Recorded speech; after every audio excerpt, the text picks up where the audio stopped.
বছরে যে একটি রাতে আল্লাহ তাআলা আমাদের ভাগ্য নির্ধারণ করে দেন, সেটি কোন রাত? আপনাদের কাছে আমার প্রশ্ন, কোন রাত? কোন রাত? দুই রকম আসছে কথা। কেউ বলছেন শবে বরাত, কেউ বলছেন শবে কদর। আচ্ছা, যারা শবে বরাতে নির্ধারণ হয় এইটি বিশ্বাস করেন, এটি জানেন, তারা হাত তোলেন। হায় হায়, দুই তিনটা হাত মাত্র। আচ্ছা, যারা মনে করেন শবে কদরে হয় তারা হাত তোলেন। সব মানুষ দেখা যায় পক্ষে, হাত নামান। আলহামদুলিল্লাহ, আমরা দীর্ঘদিন থেকে নানাভাবে জেনে আসছি যে শবে বরাতে ভাগ্য ঠিক হয়, ভাগ্য নির্ধারণ হয়। মূলত এটি নির্ভরযোগ্য কোনো কথা নয়। নবী করিম সাল্লাল্লাহু আলাইহি ওয়াসাল্লাম থেকে বিশুদ্ধ কোনো হাদিস দ্বারা এরকম কোনো কিছুই বর্ণিত হয়নি। বরং সূরা দুখান আয়াত নম্বর 3 এবং 4 যদি আমরা পড়ি, তাহলে আমরা নিশ্চিত হই যে আল্লাহ রাব্বুল আলামিন বান্দার ভাগ্য সারা বছরে নির্ধারণ করেন হলো শবে কদরে, লাইলাতুল কদরে। আল্লাহ সুবহানাহু ওয়া তাআলা 3 নম্বর আয়াত সূরা দুখান, সেখানে আল্লাহ বলেছেন, ইন্না আনজালনাহু ফি লাইলাতিন মুবারাকাতিন ইন্না কুন্না মুনযিরিন। এরপরের আয়াতে 4 নম্বর আয়াতে আল্লাহ বলেছেন, ফিহা ইউফরাকু কুল্লু আমরিন হাকিম। অর্থাৎ আল্লাহ বলেছেন, নিশ্চয়ই আমি কোরআন নাজিল করেছি একটি বরকতময় রাতে। আমি মানুষকে সতর্ক করছি এই কোরআন নাজিলের মাধ্যমে, যেন তারা ভুল পথে না যায়। এই কোরআন সতর্ককারী। তো কোরআন নাজিল করেছেন আল্লাহ তাআলা বরকতময় রাতে, আয়াতে আল্লাহ বলেছেন। এরপর আয়াতে আল্লাহ বলেছেন ফিহা, মানে যে রাতে কোরআন নাজিল হয়েছে ওই রাতেই, প্রতি বছর ওই রাতেই ইউফরাকু কুল্লু আমরিন হাকিম, সকল গুরুত্বপূর্ণ বিষয়গুলো ধার্য হয় সে রাতেই, যে রাতে কোরআন নাজিল হয়েছে। এবার প্রশ্ন হলো, কোরআন নাজিল কোন রাতে হয়েছে? লাইলাতুল কদরে। আল্লাহ বলেছেন ইন্না আনজালনাহু ফি লাইলাতিল, কোরআনের আরেক আয়াত বলছে লাইলাতুল কদরে কোরআন নাজিল হয়েছে। তাহলে আমরা জানলাম যে মানুষের ভাগ্য মূলত নির্ধারিত হয় লাইলাতুল কদরে। আমরা শবে বরাতে ভাগ্য নির্ধারণ হয় যেটা জানি, এটা মূলত সঠিক নয়। সূরা দুখানের এই আয়াতের আলোকে কোন মুফাসসির, কোন বিশ্লেষক, আলিম, সম্মানিত আলিম, কোন বিশ্লেষক মুহাক্কিক বলেছেন যে এটা শবে বরাতকে বোঝানো হয়েছে, কিন্তু এটা জমহুরের মত না। সংখ্যাগরিষ্ঠ প্রায় সকল ইমামদের মত হলো এর ব্যতিক্রম। কারণ আয়াতে স্পষ্টই আল্লাহ বলে দিয়েছেন যেই রাতে কোরআন নাজিল হয়েছে ওই রাতে এটি হয়। আর কোরআন নাজিলের রাত কখনো শবে বরাত নয়, শবে কদর। সেটা আমরা সবাই জানি, কোরআন পরিষ্কার করে বলে দিয়েছে। তাহলে আমরা জানলাম যে ভাগ্য নির্ধারণকারী রজনী হলো লাইলাতুল কদর। শবে বরাত এটি ভাগ্য নির্ধারণকারী রজনী, এ মর্মে একটি রেওয়ায়েত বা একাধিক রেওয়ায়েত পাওয়া যায়, কিন্তু সেগুলো কোনোভাবেই গ্রহণযোগ্যতার মানদণ্ডে উত্তীর্ণ নয়। এর বিপরীতে কোরআনের স্পষ্ট আয়াত রয়েছে এবং সংখ্যাগরিষ্ঠ মুফাসসির এবং কোরআন বিশ্লেষকদের মতামতগুলো রয়েছে যে লাইলাতুল কদরেই আমাদের সারা বছরের ভাগ্য নির্ধারণ হয়। এটি আমরা জানলাম। এরপরে আসুন আমরা আরেকটা বিষয় জানি, সেটা হলো কি করলে আমাদের ভাগ্যে ভালো কিছু আল্লাহ তাআলা নির্ধারণ করবেন। খুব গুরুত্বপূর্ণ প্রশ্ন না? যে আমাদের জীবনে সৌভাগ্যবান আমরা কিভাবে হব, কিভাবে আমরা সৌভাগ্যের অধিকারী হব, ভাগ্য সুপ্রসন্ন হবে কি করলে? আল্লাহ তাআলা তো আগেই নির্ধারণ করে রেখেছেন, আমার এখন কিছু করার আছে কিনা। এটার জবাব হলো, আমাদের ভাগ্য যদি সুপ্রসন্ন করতে চাই, নসিবে ভালো কিছু লেখা হোক, যদি আমরা চাই আল্লাহর গোলামি এবং আল্লাহর দাসত্ব, আল্লাহর হুকুমগুলো মেনে চলার জন্য সিরিয়াস হতে হবে, এবং যে যত বেশি হতে পারবো তার নসিবে আল্লাহ তাআলা তত ভালো কিছু দিবেন ইনশাআল্লাহ। দ্বিতীয়ত, আত্মীয়তার সম্পর্ক যে যত বেশি ভালো রাখতে পারবে আল্লাহ তাআলা তার জীবনে তত বরকত দিবেন। বরকত এক জিনিস, পয়সা আরেক জিনিস। বরকত এক জিনিস, পয়সা, ভাই পয়সা অল্প কামাইছে, যদি আল্লাহ ওই পয়সাতে বরকত দান করেন, বরকত মানে কল্যাণ, বারাকা, এ বারাকা যদি আল্লাহ তাআলা অল্প টাকায় দান করেন, অল্প রুজিতে দান করেন, দেখবেন যে তার উপকারিতা হিউজ, খরচ করার পর আরো শেষ হচ্ছে না। আর অনেকে অনেক কামাই করছে কিন্তু বরকত নাই, কল্যাণ নাই, দেখবেন যে কেমনে শেষ হয়ে গেছে টেরও পাচ্ছে না, আরো দেনা হয়ে গেছে। আছে না নাই? ভাইরা আমার, আমরা তো শুধু কেবল পয়সা চাই। আমি সব সময় বিভিন্ন জায়গায় বলার চেষ্টা করি, নবী করিম সাল্লাল্লাহু আলাইহি সাল্লামের শত শত হাজার হাজার দোয়া হাদিসে বর্ণিত আছে, তিনি দোয়াগুলো পড়েছেন। একটা দোয়াও আমি জানি না তিনি আল্লাহর কাছে এভাবে দোয়া করেছেন, আল্লাহ আমাকে অনেক পয়সা দেন, আল্লাহুম্মা ইন্নী আসআলুকা কাসরাতাল আমওয়াল। কোন দোয়া নাই এরকম যে আল্লাহ অনেক পয়সা দেন, আল্লাহ অনেক জমি জমা দেন, আল্লাহ অনেক ব্যাংক ব্যালেন্স দেন। এটা নবী সাল্লাল্লাহু আলাইহি ওয়াসাল্লাম কখনো চান নাই। কি চাইছেন? আল্লাহুম্মা ইন্নী আসআলুকাল আফিয়া, আল্লাহ আপনার কাছে শান্তি চাই। কি চাই? পয়সা চান না শান্তি চান? পয়সা চান না? এই তো দুদুল্যমনা হয়ে গেল। আবার বলেন, পয়সা চান না সুখ চান? তার মানে সুখ হলে পয়সা না হলেও চলবে, রাজি? আচ্ছা, আমি তাহলে দুটো অপশন দেই।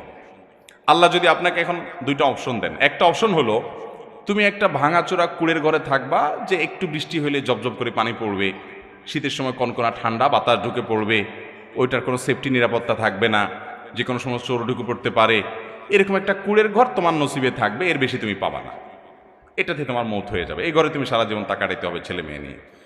আর ইনকামের জন্য কোনো রকম একটা রিক্সা, একটা ভ্যান বা এরকম ছোটখাটো কিছু থাকবে, নাও থাকতে পারে, কিন্তু তোমাকে সুখে রাখা হবে, শান্তিতে থাকবা, এটা একটা লাইফ, একটা অপশন পাইলেন। এবার আসেন অপশন নম্বর 2, তোমাকে 100 কোটি টাকা দেয়া হবে, গাড়ি বাড়ি ব্যাংক ব্যালেন্স হিউজ পরিমাণ দেয়া হবে, কিন্তু সুখে থাকবে কিনা এটা নিশ্চিত বলা হলো না। সুখ হতেও পারে, নাও হতে পারে। আর আগেরটা হলো সুখ নিশ্চিত, কিন্তু ঘর কুড়ের ঘর আর ব্যাংক ব্যালেন্স তেমন একটা নাই। এই দুইটা অপশন যদি আল্লাহ আপনাকে দেন, কোনটা নেবেন? কোনটা নেবেন? কুড়ের ঘর। শেয়ানা পাবলিক, কুড়ের ঘর নেবেন না? এটা এখন ধরে ফেলছেন আমার কাহিনীটা, এই জন্য বলতেছেন কুড়ের ঘর। সত্যি সত্যি যদি আল্লাহ রাব্বুল আলামিন আপনাকে এরকম অপশন দেন, এখন হয়তো আমরা বুঝে ফেলছি বিষয়টা আলহামদুলিল্লাহ, কিন্তু সাধারণত কোনো মানুষকে যদি এরকম অপশন দেওয়া হয়, বলবো যে আজ এর সুখ দুঃখ পরে বুঝবো, আগে 100 কোটি টাকা দেন। ঠিক না ভাই? ঠিক। আমরা মনে করি পয়সা কড়ি হয়ে গেলে কি হয়ে যায়। হুজুরদের চাইতে এই জিনিসগুলো কেউ ভালো বোঝে না, জনপ্রতিনিধিরাও জানে না। কোনটা? যে অনেক পয়সা কড়ি হইলেও সবসময় সুখে মানুষ থাকতে পারে। কত মানুষ কত পয়সার মালিক, কত মানুষ কত বড় বড় চেয়ারের মালিক, কত মানুষ কত বড় বড় ক্ষমতার মালিক, কিন্তু বেচারার যে কি দুঃখ, তার যে কি কষ্ট, তার যে কি যন্ত্রণা, তার যে কি জ্বালা, তার যে কি আযাব, সেটা মনের দুঃখটা একান্ত অনেক সময় অনেক হুজুরদের কাছে বলে। আবার আমরা হুজুররা এরকম শত শত মানুষের হিস্ট্রি জানি, যে মানুষটাকে আমরা জানি যে সাধারণ মানুষ, মাশাআল্লাহ কোনো রকম নুন পান্তা খেয়ে বিরাট করে স্বস্তির একটা নিঃশ্বাস ফেলছে, আলহামদুলিল্লাহ খুব সুখে আছি ভাই, কোনো অভাব নাই। আমি প্রায় সময় বলি, 4 তলা বিল্ডিং করার পর 6 তলার পারমিশন পাইছে, 6 তলা করছে, বা 6 তলার পারমিশন পাইছে 5 তলা করছে, টাকার অভাবে 5 তলা করার পরে রড বাইর করে রাখছে। আছে না নাই? রড বাইর করে রাখে না, মানে কি? দৌড় ভাই, এটা তো সোজা মানে। এর মানে হলো আরেকতলা করব ঠিক আছে, কিন্তু পয়সা নেই। পয়সা থাকলে তো করে ফেলতো। মানে কিছু একটার অভাব আছে, কিছু একটার কি আছে অভাব, মানে এখন করার তৌফিক নাই, কিন্তু আমার করার দরকার। তার মানে লোকটাকে ভাবি না অভাবী? ভাবি না অভাবী? অভাবী। তার মানে লোকটার অভাব আছে। আরেকজন কুড়ের ঘরে থেকে খেয়ে দে নাক টেনে ঘুম দিচ্ছে আর বলছে আল্লাহ যে হালে রাখছেন অনেক সুখে, আলহামদুলিল্লাহ, আর দরকার নেই, আল্লাহ বহুত সুখে আছে। এই লোকটা ভাবি না অভাবী? ভাবি, মানে ভাবে আছে। এই লোকটার মধ্যে কি নাই? অভাব নাই। আল্লাহ রাব্বুল আলামিন আমাদেরকে সুখী করুন। ভাইরা, আল্লাহ দোয়া শিক্ষা দিয়েছেন, রব্বানা আতিনা ফিদ দুনিয়া হাসানা ওয়া ফিল আখিরাতি হাসানা। দেখেন, আল্লাহ আপনি আমাদেরকে হাসানা দেন, মানে কি? কল্যাণ দেন, ভালো দেন। সে ভালোটা অল্প পয়সায়ও হতে পারে, অনেক বেশি পয়সায়ও হতে পারে। অনেকে শুধু আল্লাহর কাছে পয়সা চায়, আছে না নাই? কি চায়? শুধু পয়সা। অনেক বেকার যুবক আছে, বলে আল্লাহ বেশি না, 1,03,000 টাকা হলে একটা বাইক কিনবো, উবারে রাইড চালাবো, আর বাকি টাকা দিয়ে বিয়ে শাদী করে ফেলবো, আল্লাহ মোটামুটি চলবো। 3 লাখ হইলে চলবে, আল্লাহ আর লাগবে না, দিয়ে দাও। আছে না নাই? ওই 3 লাখে যে শান্তি হবে গ্যারান্টি আছে? বাইক নিয়ে পরের দিন যদি আপনি অ্যাক্সিডেন্ট হয়ে মরেন, কি করবেন এই টাকা দিয়া? অতএব টাকার ফিগার নয়, আল্লাহর কাছে দোয়ার আদব, দোয়ার শিষ্টাচার আছে। আল্লাহর কাছে শান্তি চাইতে হয়। নবী সাল্লাল্লাহু আলাইহি ওয়াসাল্লাম সুখ চাইছেন, আল্লাহ সুখ চাই, কয় টাকা দিবা তুমি জানো, তুমি সুখ কয় টাকা দিবা সেটা তুমি জানো, আমি কি চাই? সুখ চাই। উল্টাপাল্টা দোয়া করে বিপদে পড়ার ঘটনা জানেন না? যে প্রসিদ্ধ ঘটনা, এক যুবক দোয়া করছে আল্লাহর কাছে, আল্লাহ এমন একটা লাইফ দিবা, এমন একটা জীবন চাই তোমার কাছে, যে 2 হাত ভর্তি টাকা থাকবে আর আশপাশে সব নারী আর নারী থাকবে, এনজয় করব। 2 হাত ভর্তি টাকা থাকবে, আর আশপাশে নারী আর তো এই বেচারা দোয়া আল্লাহ কবুল করে ফেলছে। এবং কবুল হয়েছে কিভাবে? সে কোন মহিলা স্টাফ বাসের বা মহিলা কোনো শিক্ষা প্রতিষ্ঠানের বাসের কন্ট্রাক্টরে চাকরি পাইছে, হাত ভর্তি টাকা, আশপাশে সব মহিলা, মহিলা অন্যজনের টাকাও সব। উল্টাপাল্টা দোয়া করলে কি হয় দেখছেন তো? আল্লাহ তাআলার কাছে চাইবেন কি সুখ না টাকা? কিন্তু আমরা এটা বিশ্বাস করতে চাই না, মনে করি আরে হুজুর পয়সা পেলে আপনিও খুশি। ভাইরা আমার, এটা আমাদের ইমানি দুর্বলতা, এটা আমাদের ইমানি দুর্বলতা। আল্লাহ রাব্বুল আলামিন যদি কাউকে শান্তি দেন পয়সা ছাড়াও দিতে, আমরা আল্লাহর কাছে শান্তি চাইব, সুখ চাইব। দেখেন আমরা এই যে আমাদের সন্তানদের জন্য দোয়া করি, কি দোয়া করি বলেন তো? বেশিরভাগ মানুষ কি দোয়া করে? আমাদের দোয়াগুলো যারা কোরআন হাদিসের বাতানো দোয়া পড়ি না, নিজে থেকে দোয়া করি, অনেক সময় ভুল দোয়া করি, সবাই না, অনেক সময় ভুল দোয়া করেন অনেকে। আল্লাহ আমার ছেলে যেন জিপিএ 5 পায়, আল্লাহ আল্লাহ আমার ছেলে যেন সিরিয়ালে চলে আসে, আল্লাহ আল্লাহ আমার ছেলে যেন অমুক কলেজে চান্স পায়, আল্লাহ মেয়েটা যেন অমুক ইউনিভার্সিটিতে চান্স পায়, আল্লাহ অমুক। এই না আমাদের দোয়া? আচ্ছা, এটা সাময়িক একটা টার্গেট হতে পারে, দোয়া হতে পারে, এটাতে এটা করলে গুনাহ হয়ে যাবে, এ দোয়া করলে একেবারে ভুল হয়ে যাবে, আমি সেটা বলছি না। কিন্তু আমি বলছি দেখেন আল্লাহ কি দোয়া শিক্ষা দিচ্ছেন। সূরা ফুরকান আয়াত নম্বর ৭৪ আল্লাহ শিক্ষা দিচ্ছেন, রব্বানা হাব লানা মিন আজওয়াজিনা ওয়া যুররিয়াতিনা কুররাতা আয়ুন ওয়াজআলনা লিল মুত্তাকিনা ইমামা। কি দোয়া! এ দোয়ার অর্থ জানেন? সুবহানাল্লাহ, হায়রান হয়ে যাবেন এর অর্থ শুনলে। আল্লাহ সুবহানাহু ওয়া তাআলা বলছেন তুমি দোয়া করো, ওয়াল্লাযীনা ইয়াকুলুনা রব্বানা হাব লানা মিন আজওয়াজিনা ওয়া যুররিয়াতিনা কুররাতা আয়ুন। এইটুকু শুনেন, মানে কি? হে আমার রব, আমার সন্তান সন্ততি, আমার জীবন সঙ্গী সঙ্গিনী, স্ত্রী স্বামী, নারী পুরুষ একে অন্যজনের জন্য দোয়া করবে। আল্লাহ এমন সঙ্গী জীবন সঙ্গী দান করেন, এমন সন্তান দান করেন যারা আমার চক্ষু শীতলকারী হবে। কি হবে? দেখেন, চক্ষু শীতলকারী হবে, এই কথার মধ্যে সব চলে আসছে। পৃথিবীর এমন কিছু নাই যে সন্তানের জন্য আপনি চান নাই একটা শব্দে। শব্দটা হলো কি? নয়ন জোড়ানো সন্তান, চক্ষু শীতল করা সন্তান, যাকে দেখলে আমার চোখটা শীতল হয়ে যাবে, অন্তরটা জুড়াইয়া যাবে। এই নয়ন জোড়ানো চোখ শীতল করা সন্তান, এর মানে হলো এই সন্তান এমন সন্তান চাই সব দিক থেকে পারফেক্ট হবে। কারণ আল্লাহ আপনাকে একটা সন্তান দিয়েছেন ফুটফুটে সুন্দর, হ্যান্ডসাম, দেখতে মাশাআল্লাহ খুব সুন্দর, কিন্তু ছেলেটা অন্ধ। আপনার অন্তর জোড়াবে? আপনার দিল ঠান্ডা হবে এই বাচ্চা দেখলে যে আমার ছেলেটা এত সুন্দর কিন্তু সে চোখে দেখতে পায় না। আপনাকে আল্লাহ তাআলা একটা ছেলে দিয়েছেন না, চোখেও কোনো সমস্যা নাই, তার সকল অঙ্গ প্রত্যঙ্গ ঠিক আছে, দেখতে শুনতে সুন্দর, মাশাআল্লাহ, ফুটফুটে, চোখ কান নাক সবই ভালো, সে বিকলাঙ্গ না, কিন্তু ছেলেটার মেধা টেধা কিচ্ছু নাই, একদম বোকাশোকা, কিচ্ছু বুঝে না। আপনার ভালো লাগবে? আপনার চোখ শীতল হবে এই সন্তানকে দেখে? আফসোস হবে না, আমার ছেলেটা কিচ্ছু বুঝে না, বেকুব। আল্লাহ তাআলা আপনার সন্তানকে সুস্থ রাখছেন, আবার বুদ্ধিশুদ্ধিও দিছেন, দেখতে শুনতেও ভালো, কিন্তু ছেলেটা অমানুষ। কি বলেন? একে দেখলে আপনার দিল জোড়াবে?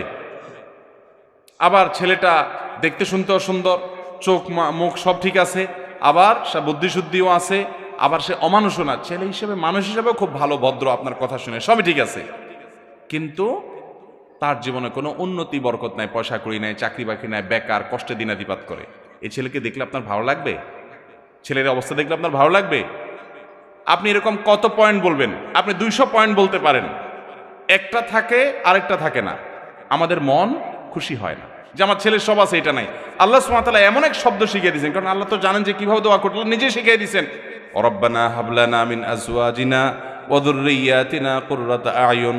আল্লাহ আমার জীবন সঙ্গী, আমার সন্তান এমন দান করেন যে তাকে দেখলে আমার চোখ, আমার নয়ন কি করবে? শীতল হয়ে যাবে, জুড়ে যাবে। তাহলে চোখ শীতল হওয়ার জন্য সব দিক থেকে পারফেক্টনেস লাগবে। তারপরে সব দিক থেকে, মোটামুটি সব দিক থেকে আমার সন্তান দেখে যেন আমার ভালো লাগে, আপনি সেরকম সন্তান দান করেন। দেখছেন দোয়ার আদব আল্লাহ তাআলা শিখিয়ে দিয়েছেন। উল্টোপাল্টা দোয়া না করে সুন্নাহসম্মত মাসনুন দোয়াগুলো আমরা বেশি বেশি নিবেদন করবো। আল্লাহ আমাদের সবাইকে তৌফিক দান করুন। আমি আমার বুঝজ্ঞান হয়েছে থেকে এই দোয়া পড়ি, রব্বানা হাব লানা মিন আজওয়াজিনা ওয়া যুররিয়াতিনা কুররাতা আয়ুন ওয়াজআলনা লিল মুত্তাকিনা ইমামা। সবাই আমল করবো তো ইনশাআল্লাহ। এখন কথা হলো যে দোয়ার মাধ্যমে আল্লাহ তাআলা ভাগ্য ঠিক করে দেন। অনেক সময় দেখা যায় আমি দোয়া করছি কিন্তু ভাগ্য ঠিক হলো না, এই যে দোয়াটা পড়ছিলেন কিন্তু সন্তানটা ওইরকম হলো না, তাহলে বুঝতে হবে হয় আপনার দোয়াতে কোনো ত্রুটি আছে, ইস্তেগফার করে দোয়া আরও বাড়াইতে হবে, অথবা বুঝতে হবে যে আল্লাহ সুবহানাহু ওয়া তাআলা আপনাকে এটা দেন নাই, এর চাইতে বেটার কিছু দিবেন ইনশাআল্লাহ। আল্লাহ তাআলা আমাদের দোয়াকে বিফলে যেতে দিবেন না যদি দোয়ার শর্ত আদায় করে আমরা মৌলিকভাবে ঠিকঠাক মতো দোয়া করি। আল্লাহ আমাদের সবাইকে সেই তৌফিক দান করুন। ভাইরা আমার, তাহলে তাকদীরের প্রতি ঈমানের গুরুত্ব আমরা জানলাম, তাকদীরের স্তরগুলো আমরা জানলাম। আল্লাহ রাব্বুল আলামিনের কাছে আমাদের তাকদীর, আমাদের আল্লাহর ফয়সালা আমাদের জন্য, এটা যেন ভালো হয়, কিভাবে আমরা নিবেদন করব, কিভাবে আশা করব, কি আমল করব, কি করলে আমাদের ভাগ্য সুপ্রসন্ন হবে, সৌভাগ্যের অধিকারী হব, সে আমল জানলাম। এর বাইরে দুরূদ বেশি বেশি করে পাঠ করা, ইস্তেগফার বেশি বেশি পাঠ করা, এগুলো সৌভাগ্যের অধিকারী হওয়ার অন্যতম একটা পূর্বশর্ত। আল্লাহ রাব্বুল আমাদের এই ভিডিওটি যদি আপনার ভালো লেগে থাকে তাহলে ভিডিওতে একটি লাইক দিতে পারেন এবং আপনার প্রিয়জনদের সাথে শেয়ার করতে পারেন, এবং এইরকম আরও ভিডিও পেতে আমাদের ইউটিউব চ্যানেলটি সাবস্ক্রাইব করে পাশে থাকা বেল আইকনটি অন করে দিন।